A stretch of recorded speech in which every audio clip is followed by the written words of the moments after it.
There's nothing more frustrating than this. We've all faced it. The blank page, an empty chapter, the white void. The thing that separates people who talk about writing from those that actually write.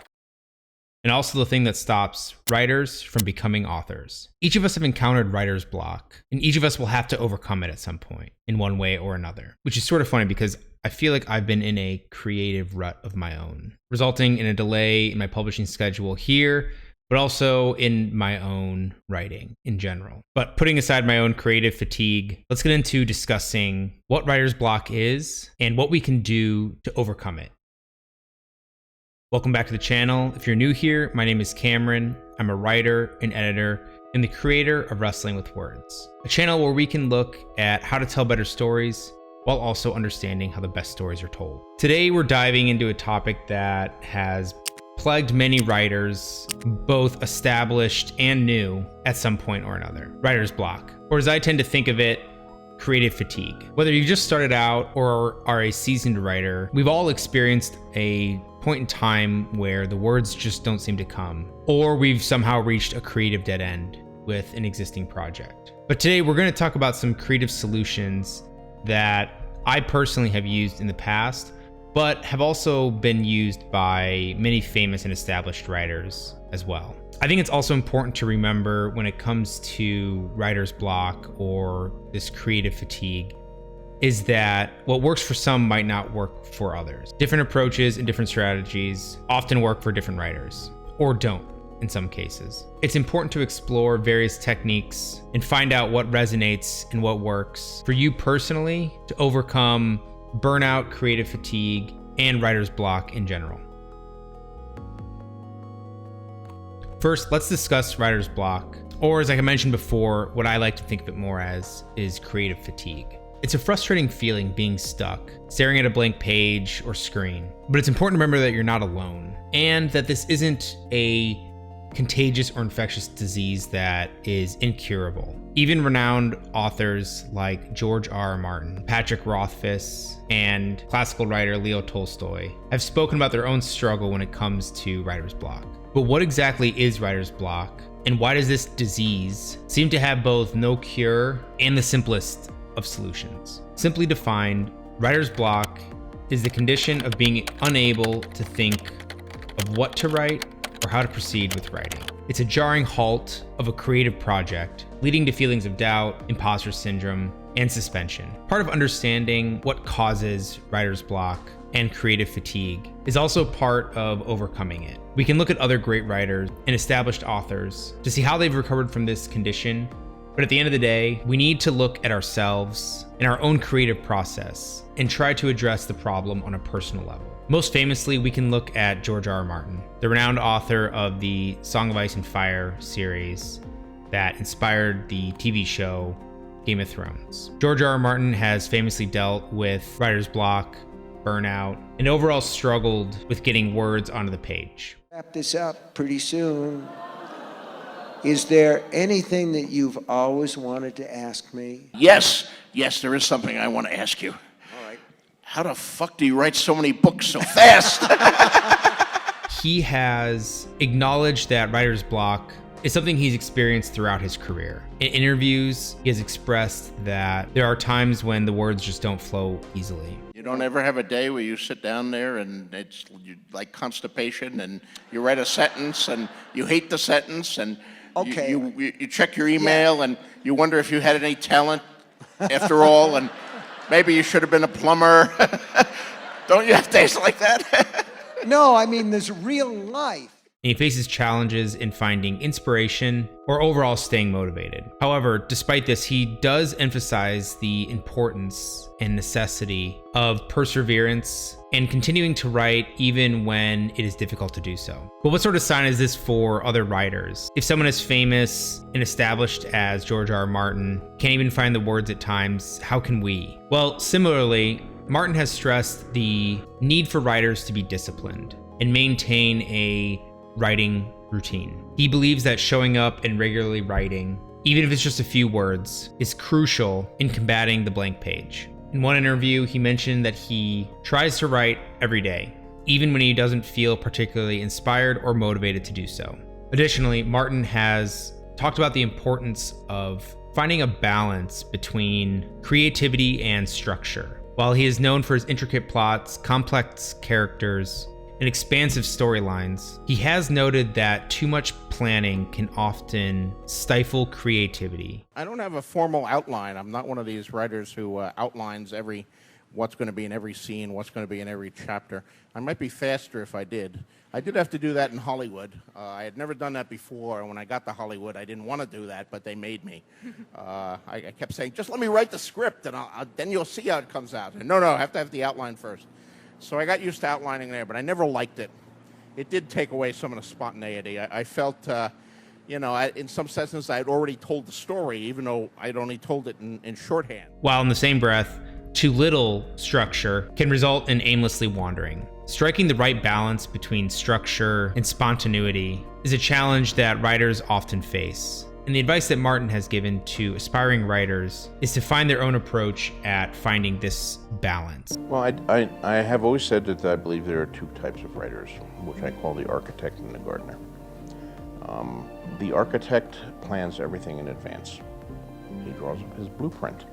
He knows where the plumbing is going to run. He knows how many rooms there are going to be, exactly what the square footage of each room is.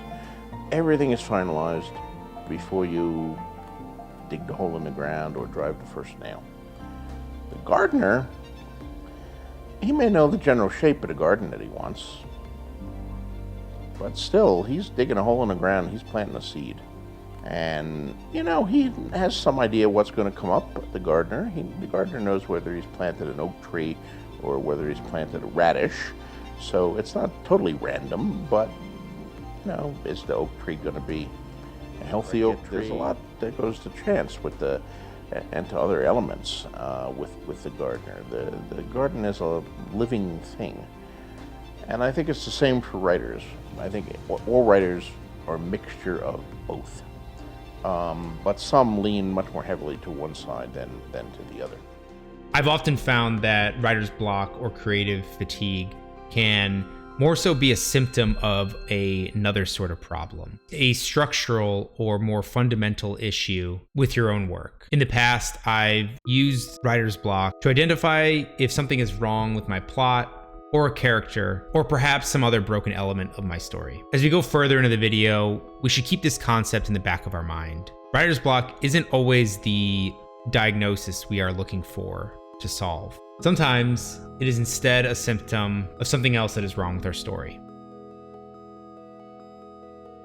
Ernest Hemingway once said, "The first draft of anything is garbage. Give yourself permission to write poorly in the beginning. The key is to keep going, as writing is a process of discovery. The moment we stop is the moment of death of our creative inertia." Now, I'm no big, huge fan of Hemingway, but this quote, or at least the mindset of this quote, really speaks to me. So much of writing advice that we see talks about making a routine and staying disciplined to writing. But I think this is more than that. Part of the process of first overcoming writer's block will come down to identifying writer's block and then understanding that it is a normal part of the writing process. We should understand this might be a sign of something worse or something more fundamental that is wrong with our story. But what can we do about it after that?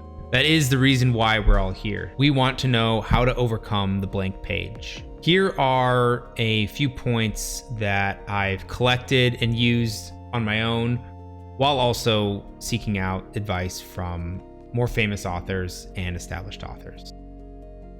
Don't let perfection be the enemy of good. Margaret Atwood, the author of Handmaid's Tale, has spoken about the crux of perfection in overcoming the desire to create a perfect draft. She says, "If I waited for perfection, I would never write a word." Atwood highlights the importance of pushing through self-imposed barriers and embracing imperfection in the creative process, which is something we could all probably do a bit more of. Remember, it's only you and the page. The wastepaper basket is your friend. It was invented for you by God. Sometimes we toil on a project, working endlessly on one chapter or one page, trying to find the perfect words and make the scene absolutely perfect, unable to move on. Try to avoid spinning out of control and writing the perfect scene or the perfect page, especially on the first draft. It's important to continue to progress through your story and move on with your work. Otherwise, you'll endlessly be tweaking and editing and never actually finish your work. Typically, this will then lead to burnout and overall creative fatigue. Don't wait for inspiration. Practice discipline and routine. And then there's also Stephen King, who says, amateurs sit and wait for inspiration. The rest of us just get up and go to work. King emphasizes the importance of discipline and routine when it comes to writing. There are books and there are books. The way that I work, I try to get out there and I try to get 6 pages a day. So with a book like End of Watch, and when I'm working, I work every day, 3-4 hours, and I try to get those 6 pages and I try to get them fairly clean. So if the manuscript is, let's say, 360 pages long, that's basically 2 months' work. It's concentrated, but but that's assuming that it goes well. And you do hit 6 pages a day? I usually do. Similar to George R.R. Martin, who encourages writers to continue to write even when lacking the inspiration to do so. I too tend to lean towards this way of thinking. It may not be the nicest of takes or the easiest pill to swallow. It might even fall into the category of toxic advice, being slight cousins to grind culture or whatnot.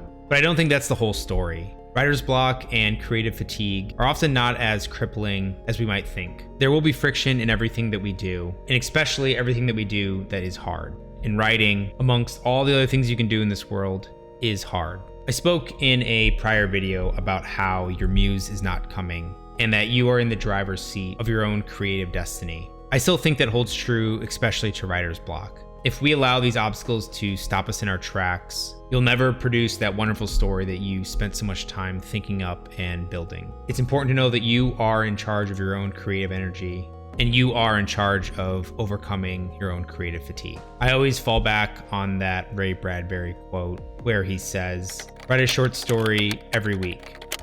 It's not possible to write 52 bad stories in a row." Build good careers by mere perseverance. And okay, I got a rejection. Well, I'm writing a new story. Okay, I got another rejection. I'm writing a new story. I'm going to keep at it. I'm going to keep at it. I mean, Ray Bradbury famously papered an entire room of his house with his rejection slips. The idea of sometimes embracing quality over quantity when it comes to writing and giving yourself permission to experiment and make mistakes really resonates with me, especially when it comes to short fiction, but even more so when it comes to long fiction. Finish what you start. I could have used that Ray Bradbury quote here as well, but instead we can look at some advice from Neil Gaiman. What is your number one tip for an aspiring writer? Finish things.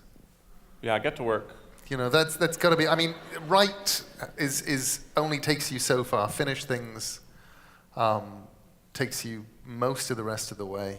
The idea of pushing through adversity and friction can sometimes feel like a daunting task, but I've found that by setting small, achievable goals, even when it comes to a longer form project, we can establish a writing routine around those much easier, and even trick our brains into thinking that we are progressing faster than staring at an entirely blank chapter or blank manuscript. Sometimes the act of writing just to finish something can itself help unlock other creative ideas. But this is one of the hardest aspects of writing, finishing. Finishing a story, whether it be a zero draft or the final draft of something, often separates people who want to be writers from true writers, and people who are writers from authors. If you're stuck or struggling with creative fatigue, sometimes changing gears and even working on a smaller project is the best thing you can do for your own creative process. Now, this doesn't mean that you should stop your current work in progress altogether or abandon it, the first sign of friction or adversity. What sometimes helps is starting a new chapter or writing that troublesome scene from a different point of view as a writing exercise. We can even go and write some flash fiction or short fiction just to practice the art of starting a project and finishing one. There is something to say about trying to write in a different medium or switching between short and long form. Often I've found that this can get the creative juices flowing or give way to new ideas we might not have considered before. In case you're interested, I wrote an article a while back about the importance of short fiction. Step away.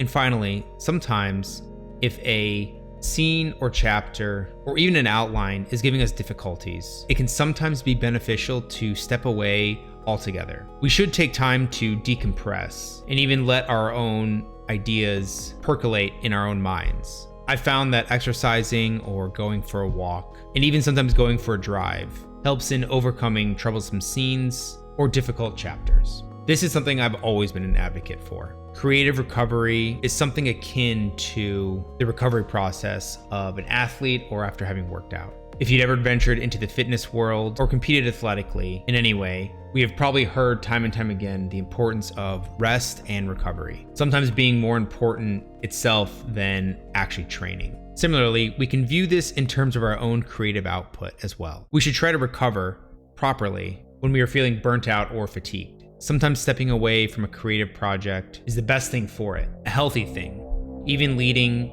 to fresh, new ideas or a clearer state of mind. But it's important to remember to always come back and don't let that blank page win. Writer's block and creative fatigue are hurdles we all face, but they don't define your writing journey. The main thing that we hear time and time again is to stay persistent, nurture your creativity, and don't sit around and wait for inspiration to strike. We can seek the insight and wisdom of famous writers and established authors who have walked this path before us. Every writer deals with friction and this sort of resistance and finds their own way to overcome it. Sometimes hearing what others have done during their own creative process helps us in finding a solution with our own. But I'm curious, let me know what you think. Have you ever encountered writer's block or creative fatigue, and what did you do to overcome it? I'm always curious to hear what you all are wrestling with, as well as some of the successes that you found with your own writing. If you found this helpful, please consider liking and subscribing, as it helps the channel out a lot. As always, thanks for watching, and I'll see you next time.